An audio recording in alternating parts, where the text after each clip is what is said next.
नमस्कार। प्रातः काल का समय है। प्रातः काल के 4 बज चुके हैं। प्रातः काल के समय को अंग्रेजी में वी आवर्स कहते हैं। इस समय लोग पूरी नींद में होते हैं। पूरी नींद में होना यानी to slumber.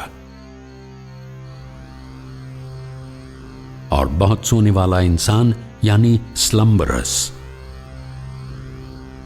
It is during these wee hours that most thefts take place, यानी अधिकतर चोरियां इसी वक्त होती हैं। तो अब प्रभात हो रहा है। प्रभात को अंग्रेजी में डॉन कहते हैं। इस समय नदी किनारे पक्षियों का झुंड चहचहाता जा रहा है। ये दृश्य कितना खूबसूरत दिखता है। पक्षियों की इस आवाज को अंग्रेजी में चर्पिंग कहते हैं। और नदी के किनारे को बैंक ऑफ द रिवर। प्रातः काल में अपनी मधुर आवाज में भक्ति गीत गाकर लोगों को जगाने वाला वासुदेव गांव में आता है। वासुदेव को अंग्रेजी में हार्बिंजर कहते हैं। वासुदेव के दर्शन से गांव के लोग खुद को धन्य मानते हैं। वासुदेवाया वासुदेवाया। अब वासुदेव सुलोचना मौसी के दरवाजे पर आ गया है। हरिनाम बोलो हरिनाम बोलो। वासुदेवाया वासुदेवाया। हरिनाम बोलो हरिनाम बोलो। हरिनाम बोलो हरिनाम बोलो। हरिनाम बोलो हरिनाम बोलो। माई वासुदेव आया है, भिक्षा दे माई। मौसी घर की चौखट लांघकर वासुदेव को भिक्षा देने आगे बढ़ती हैं। चौखट यानी थ्रेशोल्ड। और चौखट के ऊपर दरवाजे पर तोरण यानी फेस्टून लगाया हुआ दिखता है। तोरण को अंग्रेजी में फेस्टून कहते हैं। भिक्षा को अंग्रेजी में आर्म्स कहते हैं। आयुष्मती भव माई। मौसी की बड़ी बहू राधिका तुलसी की पूजा कर रही है। तुलसी यानी बैजिल।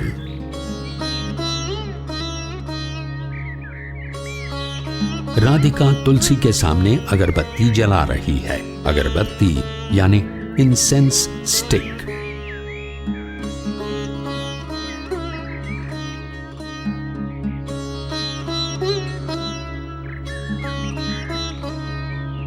आरती करने को अंग्रेजी में टू परफॉर्म एन आरती कहते हैं।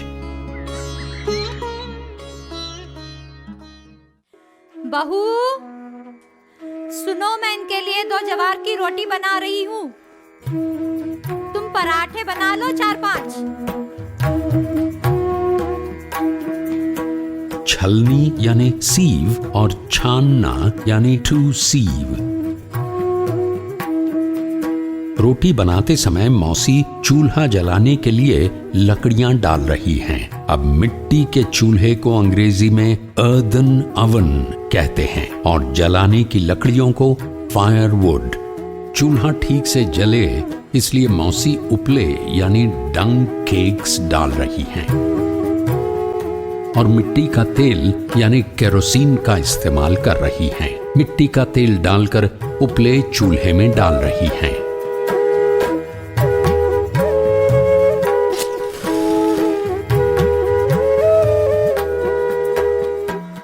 मौसी आटा गूंद रही हैं। आटा गूंदना यानी to need the dough.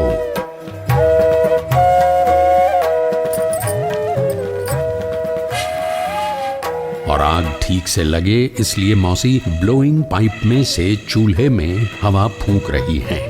Blowing pipe यानी फूंकनी। राधिका, अरे छोटी बहू क्या कर रही है? बहुत सारे काम पड़े हैं। तुम थोड़ा नारियल जल्दी से कस के दे दो मुझे।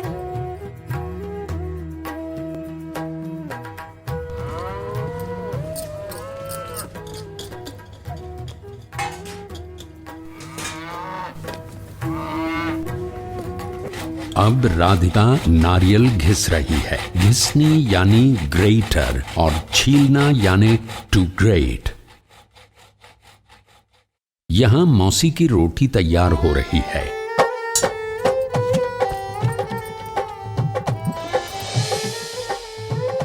ये रोटी बाजरी यानी कि मिलेट, ज्वार यानी सोगम, चावल यानी राइस, मक्का यानी कॉर्न और कभी गेहूं यानी व्हीट की बन सकती है।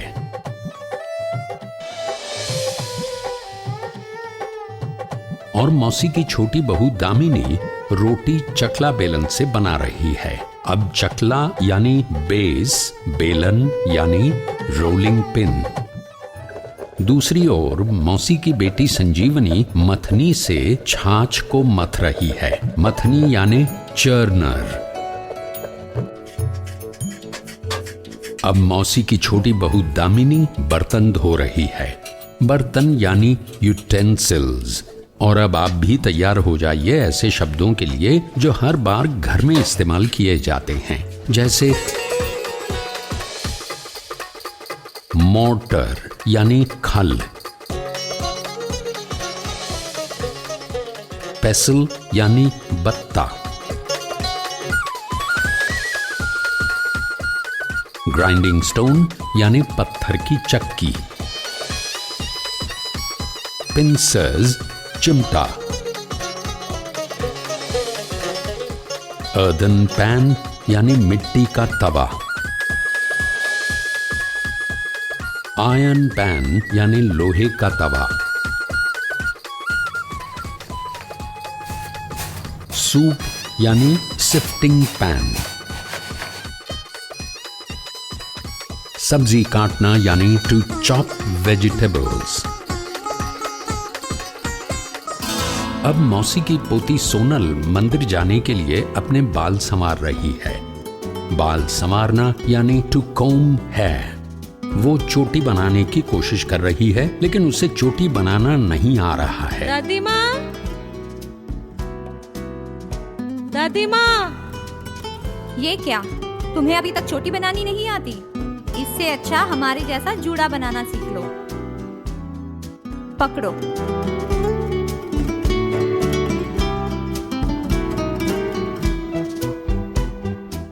चोटी बनाना यानी टू ब्रेड द हेयर। जूड़ा यानी बन।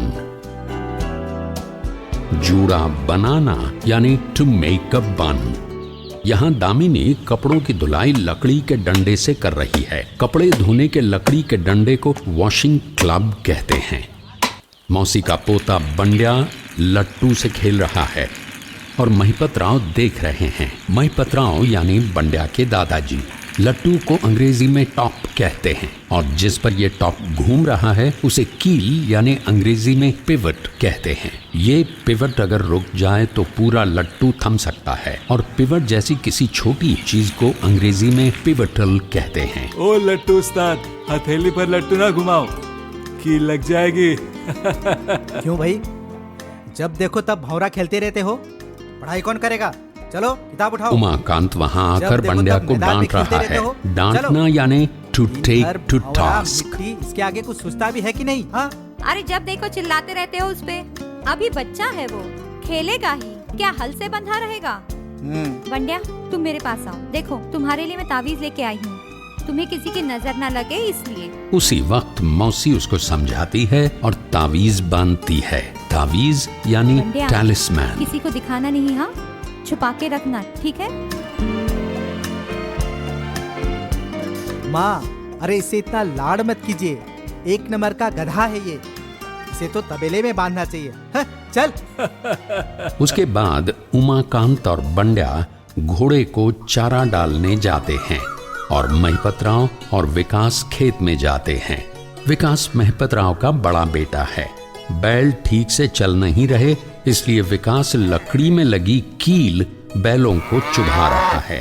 कील चुभाना यानी टू प्रॉड।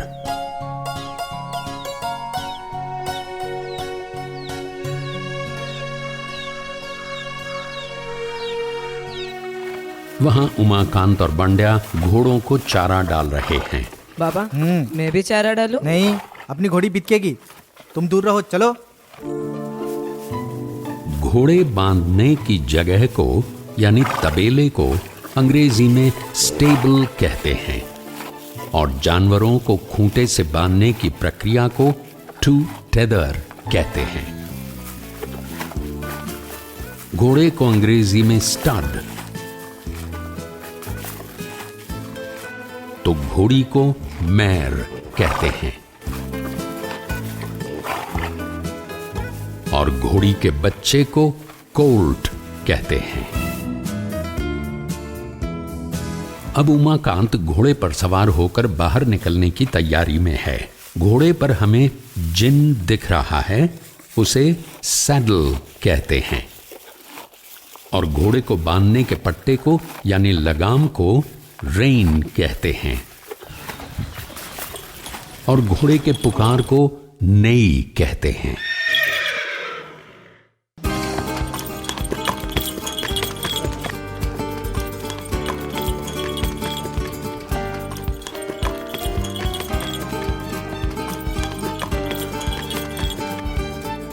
उमाकांत अपना घोड़ा दौड़ाकर निकल जाता है। दौड़ाना यानी टू गैलप।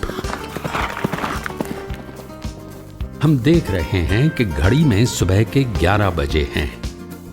अब हम देखेंगे अलग अलग समय को अंग्रेजी में क्या कहते हैं। जैसे 11 बजने में 10 मिनट कम हो तो 10 to 11। 11 बजने में 15 मिनट कम हो तो उसे कहते हैं quarter to 11। 11 बजने में 30 मिनट बाकी हो तो उसे कहते हैं half to 11। इसी तरह से 11:15 यानी quarter past 11 और 11:30 यानी half past 11। घड़ी के लोलक को पेंडुलम कहते हैं।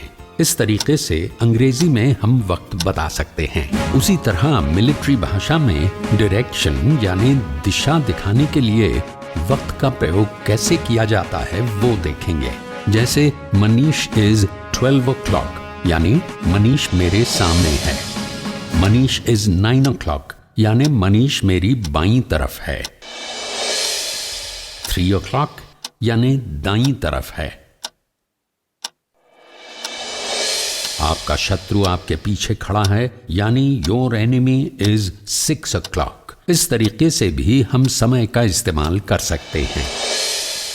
अब हम जाएंगे मौसी के खेत में जहां महिपत राव एक धनवान किसान हैं। ऐसे धनवान किसान को रिच फार्मर कहते हैं और ऐसा किसान जिसकी खुद की खेती नहीं है, जो दूसरों के खेत में काम करता है, जैसे ये तुकाराम महिपत राव के खेतों में हल चलाता है। ऐसे गरीब किसानों को अंग्रेजी में पेजेंट्स कहते हैं और खेत में हल चलाना यानी टू प्लाव। बैल हल से बंधे हुए हैं। बैल यहां वहां मुंह ना डालें, इसलिए जिस जाब या थूथन से उन्हें बांधा जाता है उसे मजल कहते हैं। विकास खेत में बोने के लिए बीज ला रहा है। पगडंडी यानी फुटपाथ।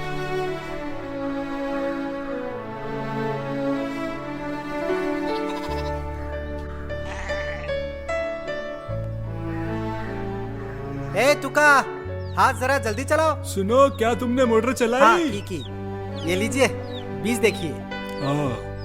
इस बार चावल का अच्छा बीज मिला है। जी पिताजी, इस बार दमदार फसल होगी।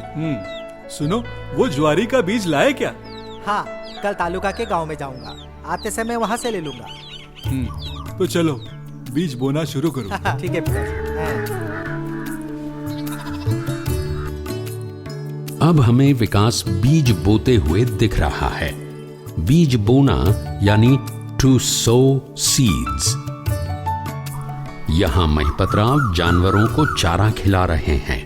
चारा खिलाना यानी टू फीड द कैटल।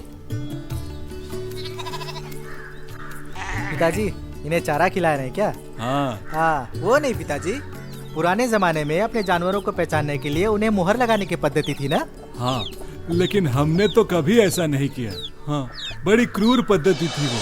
1840 के आसपास सैमुअल मैवरिक नामक किसान ने गरम गरम लोहे से इस प्रकार के चिन्ह करने से इनकार किया था।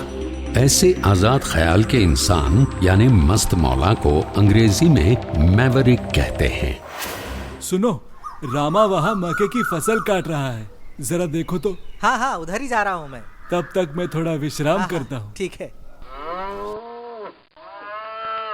पास ही बंड्या गुलेल से आम गिरा रहा है। गुलेल यानी कैटपल्ट।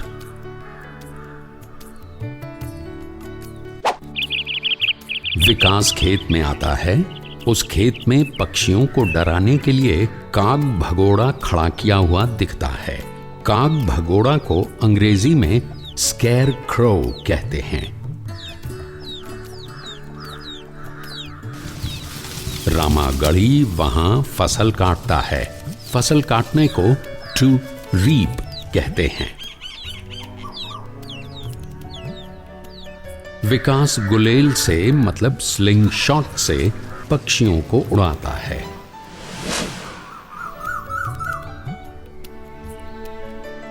तो कई मजदूर स्त्रियां खेतों में घास काटती हैं। इन जंगली घास को वीड कहते हैं। इधर महिपतराव पेड़ के नीचे झपकी ले रहे हैं। दोपहर की नींद को अंग्रेजी में सिएस्टा, 40 विंग्स या नैप कहते हैं।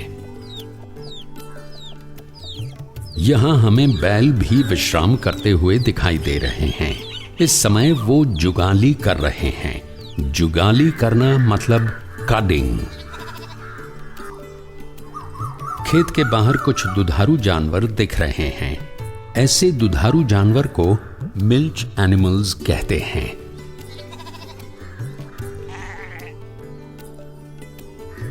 अब शाम का वक्त हो गया है। शाम मतलब डस्क। शाम के वक्त मौसी की छोटी बहू दामिनी आपने उसे माले पर रखा हुआ है, रुकिए मैं लेकर आता हूँ। और चूहेदानी को माउस ट्रैप कहते हैं। बाहर सोए हुए महिपतराव चिलम मतलब स्मोकिंग पाइप से कश मतलब पफ लेते हैं। इससे उन्हें नशा होता है। नशे को अंग्रेजी में इंटॉक्सिकेशन कहते हैं। मौसी के गांव में ठंड पड़ने की वजह से उनके घर के अगल बगल की कई औरतें मौसी के साथ अलाव सेंकते हुए गप लड़ा रही हैं। अलाव का मतलब बॉनफायर। अरे काम के मामले में बैलगाड़ी है मेरी बहू। अरे बैलगाड़ी तो फिर भी चलती है। अरे हाँ, पर उसकी बैलगाड़ी में तो बैल ही नहीं है, सिर्फ गाड़ी ही गाड़ी। खाली काम चोरी करती है। सुनो, तुम्हारी बहुओं जैसी मेरी बहुएं नहीं है, समझे? मेरी बहुएं तो बहुत अच्छी हैं। तुम्हारा तरह इसका नसीब कहाँ। अरे बहू को मुट्ठी में रखना सीख। सिर्फ मुट्ठी में ही नहीं, उसे थोड़ा डरा के भी रख, नहीं तो बहू आलसी हो जाएगी। फिर कहना मत मैंने नहीं बताई। सब बहुएं एक जैसी होती हैं। इस तरह से भड़काने को अंग्रेजी में टू इंस्टिगेट, फोमेंट या प्रोवोक करना कहते हैं। For example, sometimes a mother in law instigates her son against his wife. तो हमारे पास शब्द हैं टू इंस्टिगेट, फोमेंट या प्रोवोक मतलब भड़काना।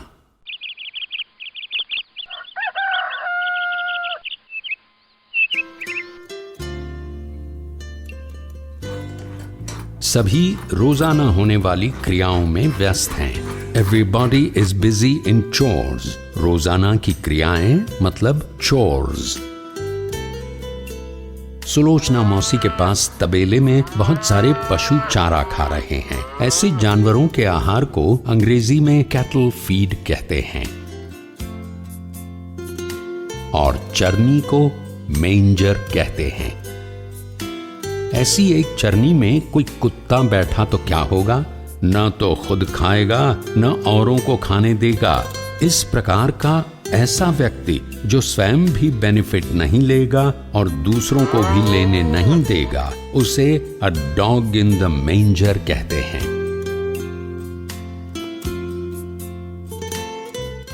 महिपतराव का बड़ा लड़का विकास तालुका के लिए निकल पड़ा। गांव से जाते हुए मतलब ऑन द वे बैसाखी के सहारे चलने वाले उसके दोस्त ने एक आवाज दी। अरे विकास भैया रुकिए तो, कहाँ चले? जरा तालुका के गांव में जा रहा हूँ। बैसाखी को क्रचेस कहते हैं। विकास इस प्रकार आगे लॉन्ड्री वाले को कपड़े जल्दी पहुंचाने के उद्देश्य से कहता जरा है, तालुके के गांव जा रहा हूँ, लड़की की शादी तय हुई है, सारे कपड़े तुम्हारे पास ही हैं, ठीक से काम कर देना जरा। जी जी जी, आप फिक्र मत कीजिए।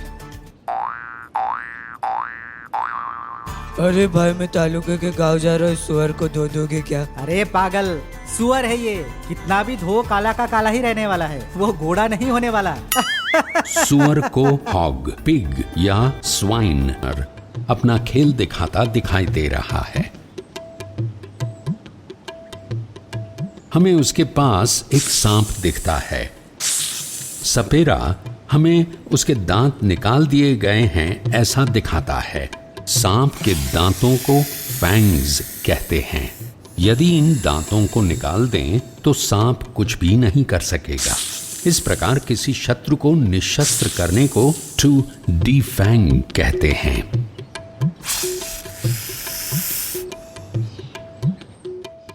अब हमें दिखता है विकास पेपर स्टॉल में आया है। क्या हालचाल है? ठीक है साहब। अरे वो कृषि मासिक तुम्हारे स्टॉल पर नहीं दिख रही है। न्यूज़पेपर विक्रेता मतलब न्यूज़पेपर वेंडर। उसके पास हमें सुबह प्रकाशित होने वाले अखबार दिख रहे हैं जिसे मॉर्निंगर कहते हैं। तो सायंकाल प्रकाशित होने वाला अखबार मतलब इवनिंगर। इसी प्रकार एक छोटे आकार का अखबार दिखता है, उसे टैब्लॉइड कहते हैं।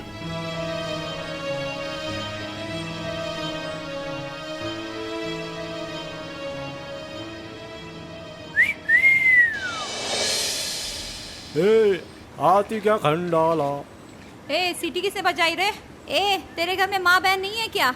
अरे मैं तुम्हें देख के थोड़ी सीटी मारा, मैं तो गाना गा रहा हूँ इधर। लड़की को देख के शाइनिंग करने लगे, चप्पल से मारूंगी। ऐसे टपोरी लड़के को मिसक्रिएंट कहते हैं। चप्पल से मारोगी? चप्पल से मारोगी मुझे? निकाल तेरी चप्पल, देखता हूँ तेरा पैर कितना गोरा है।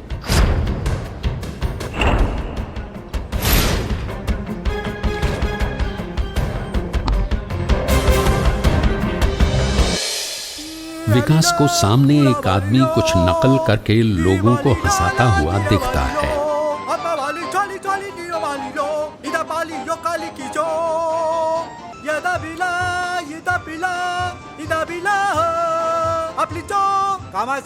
ऐसे हास्यास्पद व्यक्ति को लाफिंग स्टॉक कहते हैं। अरे खाली देखो मत, कुछ तो दे दो गरीब को।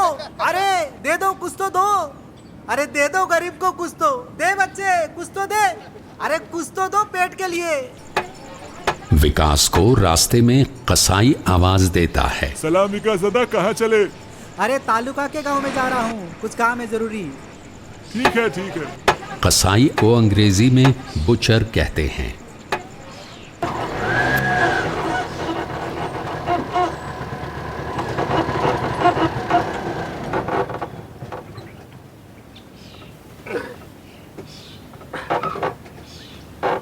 हाँ कितने पैसे हुए? 50 रुपए हुआ।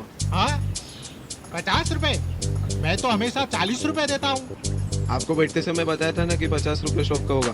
तुम 50 बोलो, 100 बोलो, 200 बोलो, मैं यहाँ का हमेशा 40 रुपए ही देता हूँ और 40 रुपए ही दूंगा। मैं 40 रुपए नहीं लूंगा, 50 रुपए लूंगा। तुम चाहे कुछ भी कहो, मैं 40 के ऊपर एक भी रुपया नहीं देने वाला। ये बगैर यहाँ से नहीं लूंगा। अरे पर मैं 40 ही दूंगा। कीमत के लिए झिकझिक करने को to haggle कहते हैं। कितनी बहस कर रहे हो? मेरे पास समय नहीं है, बहुत जरूरी काम है, फटाफट निपटाओ। मतलब क्या, मैं अपने खून पसीने की कमाई इसकी जेब में डाल दूं? मैं क्या चोरी करता हूँ? मेरे मेहनत के पैसे से 10 रुपए कम करूँ? अब तुम चोरी करते हो या डाका डालते हो, मैं क्या करूं? 40 रुपए लेते हो तो बोलो। 50 रुपए ही लूंगा मैं, 40 रुपए नहीं लूंगा। नहीं तो रहने दो। मतलब क्या? देखो भाई, तुम झगड़ते रहो, मेरे पास समय नहीं है, मैं अपने लिए दूसरा रिक्शा देखता हूँ। वो रुके सर, 1 मिनट। वो दीजिए 40 तो 40। हाँ, आप कैसे मान गए? ऐसा होता है। ये लो 500 रुपए। अरे छुट्टे के लिए कहाँ जाऊँ मैं? तो जाने दो, मैं लाओ चलता दो हूँ। इधर। क्या सुबह सुबह ऐसा ग्राहक मिल गया यार। क्या सुबह सुबह ऐसे ही लोग मिल जाते हैं। अरे देना रे चिकने देना रे। ए चल निकल, सवेरे सवेरे धंधा खराब मत करो। देना रे मेरे चिकने, अरे देना रे। छक्के को यूनक कहते हैं। अरे कुछ ना है तो सही, लेकिन 500 खिला रे। अरे देना। तुम्हारे बाप की शादी है ना? अरे चल निकल। ओ राम राम देव भाई, जरा छुट्टे तो ना 500 के। ये लो, सवेरे से 50 का धंधा नहीं हुआ, 500 के छुट्टे कहाँ से दूं? मैं दे तू ना छुट्टा। अरे आ जाना रे, मेरे तू ना छुट्टा रे। अरे हट जाने दे। ये आ गया क्या मोर्चा? अब इस मोर्चे में रिक्शा कैसे जाएगी? इससे अच्छा रिक्शा यहीं रहने दो, मैं चल के जाता हूँ। विकास दुखी होकर रिक्शा छोड़ता है क्योंकि उसे सामने मोर्चा आते हुए दिखता है। वहां हमें विरोध के फलक दिखते हैं। ऐसे फलकों को प्लेकार्ड कहते हैं।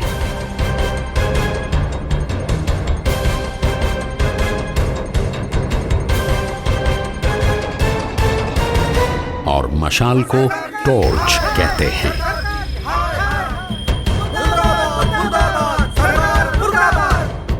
इस मोर्चे में एक प्रतीकात्मक पुतला जलाया जाता है। ऐसे पुतले को एफिजी कहते हैं। विकास को आगे चलते हुए शिवाजी महाराज की अर्धाकृति पुतला दिखता है। ऐसे अर्धाकृति पुतले को बस्ट कहते हैं। और ऐसे पुतले को जब पवित्र किया जाता है तब उसे टू कॉन्सेक्रेट कहा जाता है।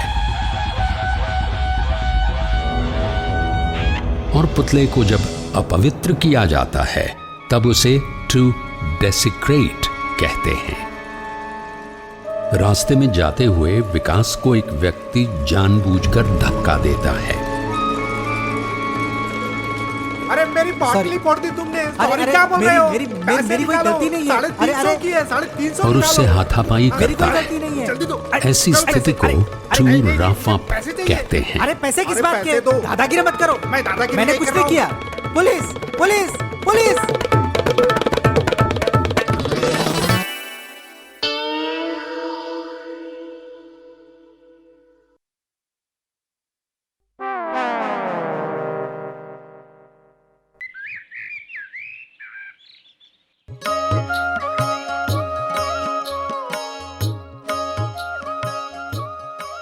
ये है हमारी कुल देवता। कोई भी शुभ कार्य आरंभ करने से पहले हमें इनका आशीर्वाद जरूर लेना है। कुल देवता को फैमिली गॉड कहते हैं। बंड्या व मैपतराव गांव की सीमा पर स्थित महादेव मंदिर में आते हैं। सीमा मतलब आउटस्कर्ट्स।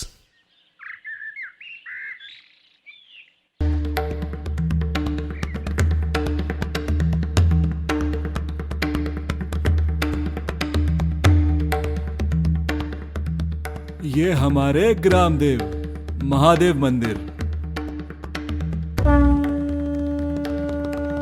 भोले शंकर की आराधना करते वक्त पुजारी शंख बजाता है। शंख को कॉन्च कहते हैं और शंखनाद को टू ब्लो द कॉन्च कहते हैं। महादेव का मतलब भोलेनाथ और भोला मतलब नाइव। पुजारी शंकर जी की बेलपत्र, फूल, अक्षत से पूजा करता है। इस प्रकार के कर्मकांड को राइट्स एंड रिचुअल्स कहते हैं। पुजारी को प्रीस्ट कहते हैं। पुजारी मंत्रोच्चार करता है उसे टू चांट हिम्स कहते हैं। महादेव के मंदिर में त्रिशूल दिखता है। त्रिशूल को ट्राइडेंट कहते हैं। पुजारी देवता को प्रसाद अर्पण करता है, इसे हम ऑफरिंग्स कहते हैं।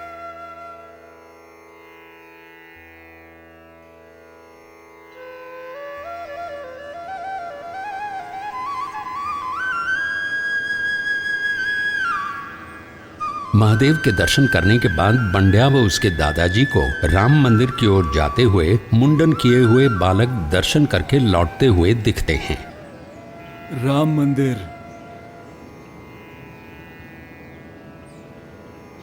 दादाजी, इसने बाल क्यों कटवाए हैं? उसके उपनयन संस्कार हुए हैं। यज्ञोपवीत मतलब थ्रेड सेरेमनी। मुंडन करने को टू टॉन्शर द हेड कहते हैं। जनेऊ को सेक्रेड थ्रेड कहते हैं। राम मंदिर में हमें प्रभु श्री राम, लक्ष्मण, सीता एवं पैरों में हनुमान हाथ जोड़कर बैठे हुए दिखते हैं। प्रभु श्री राम के कंधे पर तरकश दिखता है, जिसे अंग्रेजी में क्विवर कहते हैं। गले में फूलों का हार दिखता है। इस फूलों के हार को गार्लैंड कहते हैं। ये हैं प्रभु श्री रामचंद्र जी के एकनिष्ठ भक्त श्री हनुमान जी। भक्त मतलब डेवटी। प्रभु श्री रामचंद्र जी के दूत बनकर हनुमान जी लंका गए थे। दूत मतलब एमिसरी। और हनुमान जी का एकमेव शस्त्र है उनकी गदा। गदा को अंग्रेजी में मेस कहते हैं। जय जय राम श्री राम, जय जय राम श्री राम, जय जय राम श्री राम, जय जय राम श्री राम। प्रभु श्री राम के मंदिर में आरती शुरू हो गई है। इस समय महिपत राव छोटी झांझ बजा रहे हैं। इन झांझों को सिंबल्स कहते हैं। श्री राम को श्री विष्णु जी का अवतार माना जाता है। अवतार का मतलब इनकार्नेशन। भगवान विष्णु सर्वशक्तिमान हैं। सर्वशक्तिमान मतलब ओमनीपोटेंट। और सर्वव्यापी मतलब ओमनीप्रेजेंट। और सर्वज्ञानी मतलब ओमनिशियंट। ये सत्य है कि ईश्वर सर्वसंपूर्ण है, उससे कभी कोई गलती हो नहीं सकती। इनफैलिबल मतलब जिससे कभी कोई गलती नहीं होती। हिंदू धर्म के अनुसार ब्रह्मा, विष्णु और महेश सबसे महत्वपूर्ण देव हैं। सबसे महत्वपूर्ण मतलब प्रिंसिपल गॉड्स। और बाकी सभी गंधर्व देव मतलब डेमी गॉड्स हैं। राम भक्त हनुमान जी, अश्वत्थामा और परशुराम को अमर माना जाता है। अमर मतलब इमोर्टल। इस जगत में देवों की निंदा करने वाले बहुत लोग हैं। देवों की निंदा करने वाले लोगों को ब्लास्फीमर कहते हैं। तो देवों की निंदा मतलब ब्लास्फेमी।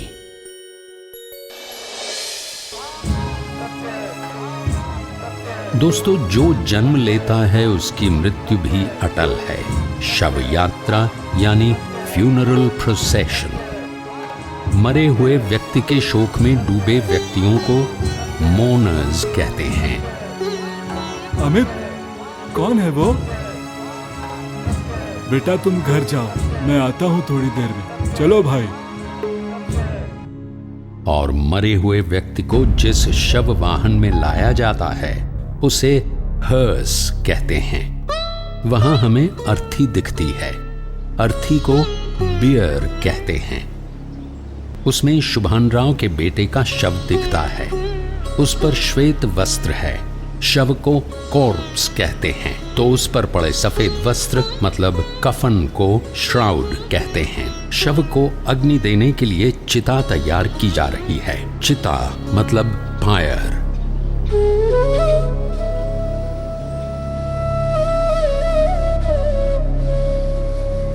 पिंटिया, मेरा बच्चा पिंटिया, क्या हो गया तुझे?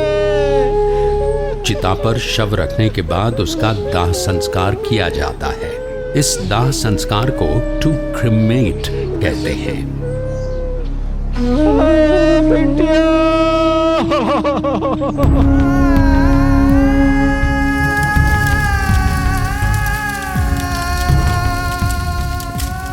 श्मशान, श्मशान मतलब क्रेमेटोरियम।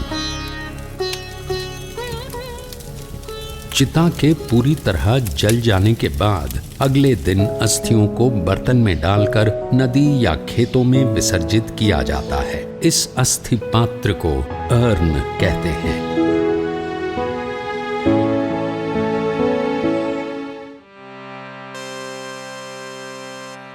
जय गणेश जय गणेश जय गणेश देवा, जय गणेश जय गणेश जय गणेश देवा।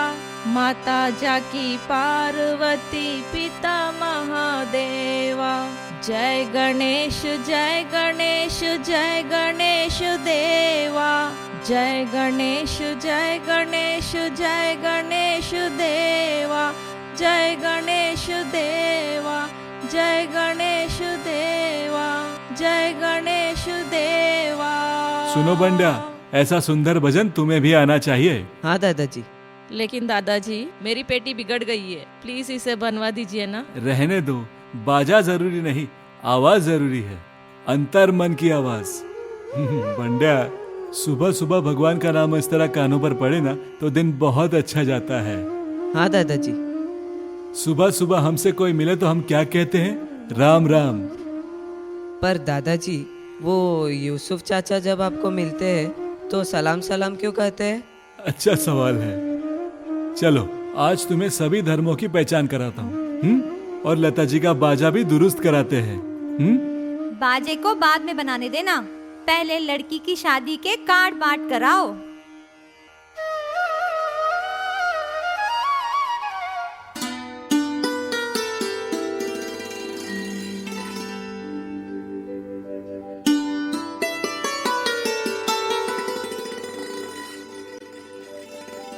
मालिक नमस्कार। जी नमस्कार। जी परसों हम आपके यहाँ से बाजा ले गए थे नवासी के लिए, वो जरा बिगड़ गई है, देख लीजिए जरा। ठीक है, हो जाए। दादाजी, हाँ। यहाँ पर कितने सारे वाद्य हैं? ये है फिडल या वायोलिन। डफली मतलब टैम्बुरीन। बैंड बाजा यानी ट्रम्पेट। शहनाई यानी ओबो। माउथ ऑर्गन यानी मुंह से बजाया जाने वाला बाजा। सुरपेटी हारमोनियम। टॉम टॉम मतलब बोंगो जैसा वाद्य। बंड्या, ये है मस्जिद। हमारे यूसुफ चाचा यहाँ नमाज पढ़ने आते हैं।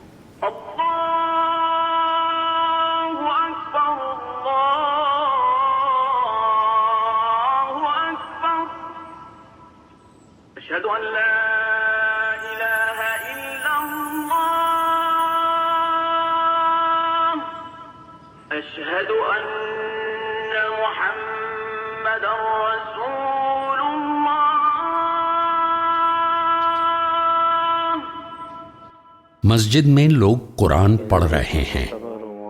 To recite the holy Quran. बिस्मिल्लाहिर्रहमानिर्रहीम।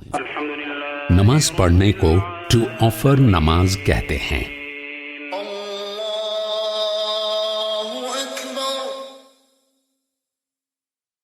नमाज पढ़ने के लिए बैठते वक्त जो कपड़ा होता है उसे इस्लाम में मुसल्ला कहते हैं और अंग्रेजी में प्रेयर मैट। उनके सर पर जो टोपी होती है उस टोपी को स्कल कैप कहते हैं।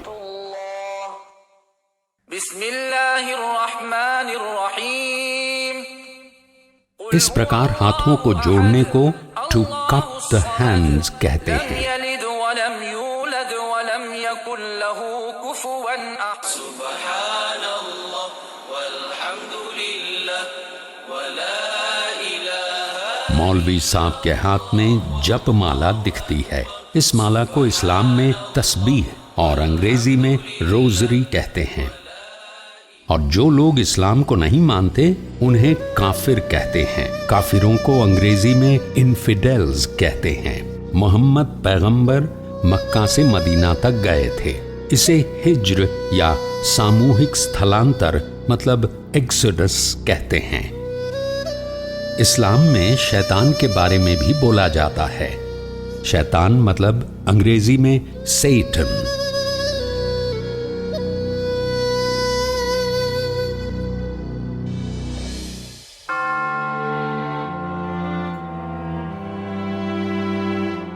ये हमारा चर्च।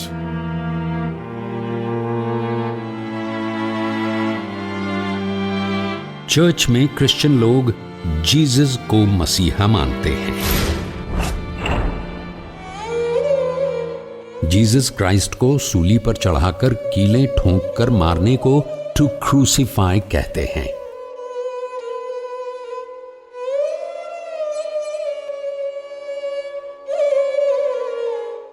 क्रिश्चियन लोगों में ऐसी मान्यता है कि जो व्यक्ति चर्च में नहीं जाता उसे मोक्ष नहीं मिलता।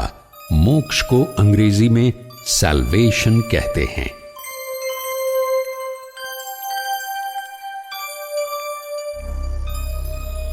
जिस प्रकार जीसस जन्मजात क्रिश्चियन नहीं थे, उसी प्रकार क्रिश्चियन परिवार में जन्मे बालक को जन्मजात क्रिश्चियन नहीं माना जाता। इसलिए उस बच्चे को माँ बाप पहले चर्च में लेकर जाते हैं। वहां उस बालक पर होली वाटर छिड़का जाता है। इससे उस बालक को चर्च और क्रिश्चियन धर्म में प्रवेश मिलता है। इस प्रकार की क्रिया को बैप्टिज्म कहा जाता है। यीशु को क्रूसिफाई करने के 3 दिन बाद जहां उनको दफनाया गया था, वहां पर वो पुनः जीवित हो गए थे।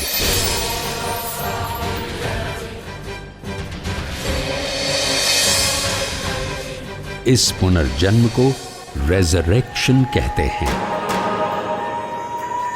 कभी कोई मृत्यु होती है तो इस दुखद घटना की जानकारी अपने धर्म के लोगों को देने के लिए दफन करने के समय की जाने वाली विधि के वक्त घंटारव किया जाता है, जिसे अंग्रेजी में नेल कहते हैं। ऐसी मृत्यु की घंटी बजी मतलब किसी के 12 बज गए। पंड्या, कल जैसे हमने मंदिर देखा, उसी तरह हमने मस्जिद देखी, हाँ, और चर्च भी देखा, ठीक है।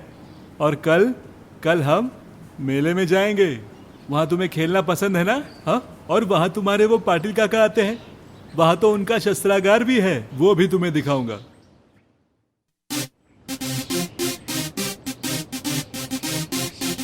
शस्त्रागार में शुरुआत में सिक्योरिटी गार्ड अंदर जाने वाले व्यक्तियों को चेक करता है। ऐसे चेक करने की पद्धति को टू फ्रिस्क कहते हैं।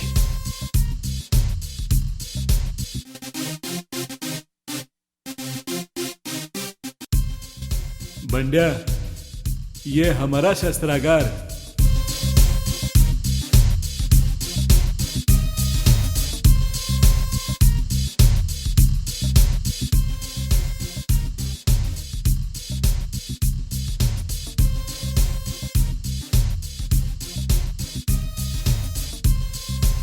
ये पुरातन काल की रेत की घड़ी, इसे अंग्रेजी में आवर ग्लास कहते हैं। ये भाला मतलब स्पीयर या जेवलिन। ये है तलवार मतलब सॉर्ड या सेबर। तलवार का म्यान स्कैबर्ड। ये लड़ाई की कुल्हाड़ी हैचेट। डैगर मतलब खंजर। ये शीशा देखा, इसमें हमारा चेहरा कैसा तोड़ा मरोड़ा दिखता है। तोड़ना मरोड़ना, कुरूप करना मतलब टू डिस्टोर्ट। और संरक्षण के लिए इस्तेमाल किए जाने वाला ये कवच मतलब आर्मर और ये लोहे के दस्ताने यानी गॉन्टलेट्स।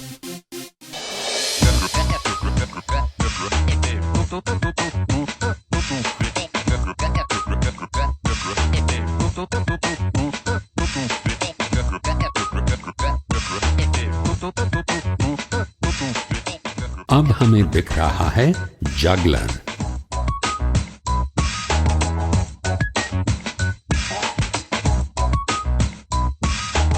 बुढ़ी के बाल, इसे कहते हैं कैंडी फ्लॉस।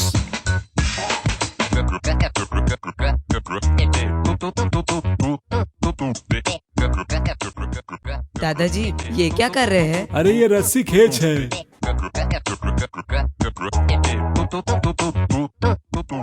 फिर आप भी इन्हें हराइए ना। अरे मैं कैसे हराऊंगा, मैं तो बूढ़ा हो गया हूँ। रस्सा कशी मतलब टग ऑफ वॉर। उसे छोड़ो। अरे वो हाथी देखो, चलो चलो। ये है हट्टा कट्टा हाथी और ये उस पर बैठा महावत। महावत को अंग्रेजी में भी महाउट कहते हैं और उसके हाथ में अंकुश को गौड कहते हैं। इस हाथी की चमड़ी कितनी मोटी है? ऐसी मोटी चमड़ी वाले प्राणी को पैकीडर्म कहते हैं।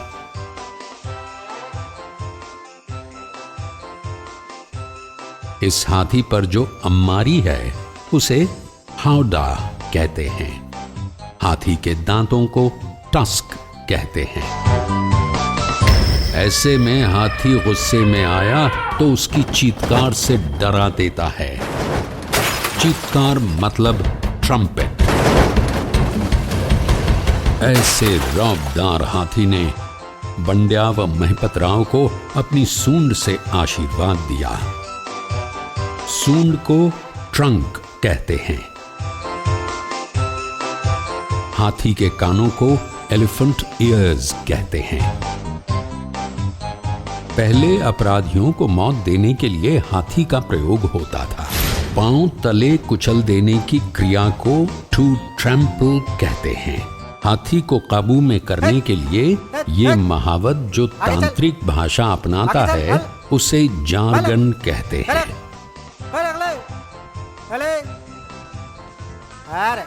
इस बौने को अंग्रेजी में ड्वार्फ या मिजेट कहते हैं।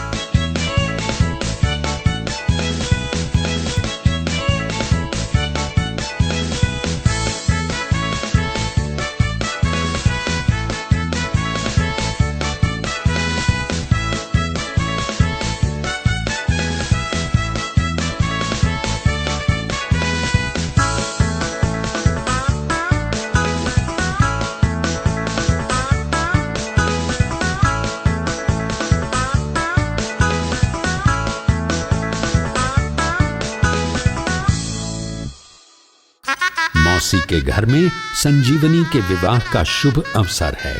शुभ अवसर मतलब ऑस्पिशियस फंक्शन, इसलिए उस स्थल पर मंडप बंधा दिखता है।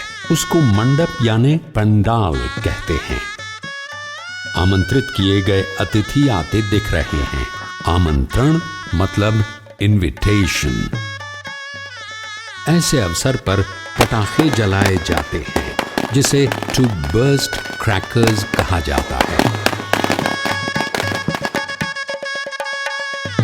अब दिख रही है दुल्हन मतलब ब्राइड।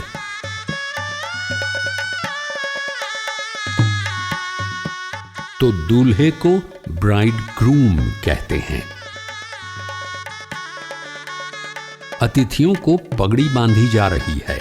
पगड़ी को टर्बन या हेड गियर कहा जाता है।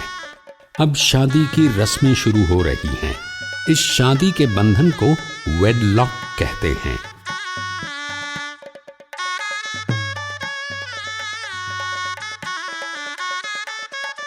दूल्हा दुल्हन अब यज्ञ के फेरे ले रहे हैं। यज्ञ मतलब होली फायर।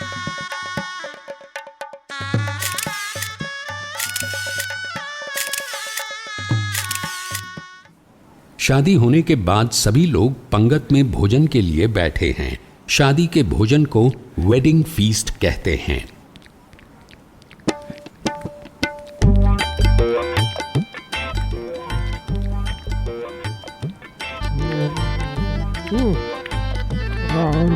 नमस्कार बाबा।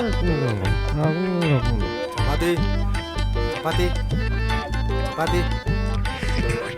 छी छी छी छी छी। किस गांव का नाम है? हे मालूम नहीं, तुम्हारे गांव का होगा?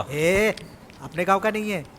पर इस पंगत में बिन बुलाए लोग भी खाते हुए दिख रहे हैं। सुनो ये, कौन से गांव के आप? दुल्हन? हाँ? नहीं, दूल्हा दूल्हा।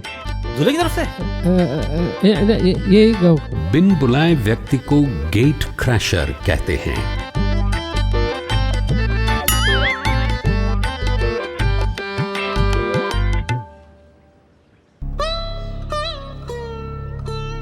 अब शादी के मंडप में भावुक माहौल बन गया है, क्योंकि अब दुल्हन की विदाई का समय आ गया है। मौसी के घर के सभी लोग दुखी मन से संजीवनी की विदाई करते हैं। ऐसे गले लगाने को टू हग अथवा एम्ब्रेस कहते हैं, और विदाई मतलब पार्टिंग।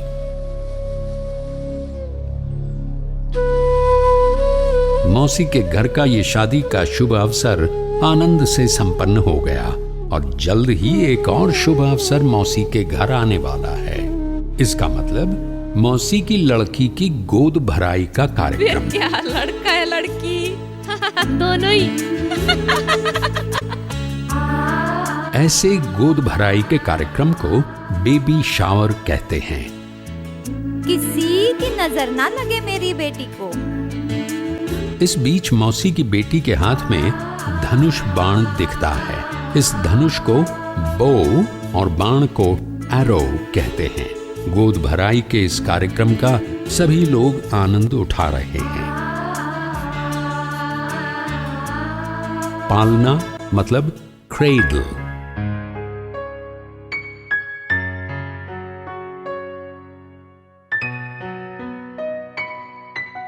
पालना हिलाने की क्रिया को टू रॉक द क्रेडल कहते हैं।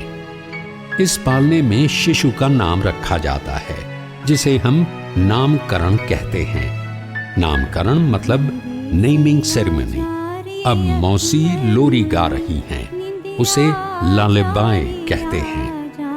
धीरे से आजा, धीरे से आजा रे अखियाँ। पर यदि शिशु जब कभी रोता है तो उसे शांत किया जाता है। शांत करना यानी टू पैसिफाई। और इस परिवार की सभी बातें शिशु धीरे धीरे सीखने लगता है। उसे सब समझ में आने लगता है, जैसे आपको अंग्रेजी भाषा के बहुत सारे शब्द समझ में आने लगे हैं। ठीक है ना?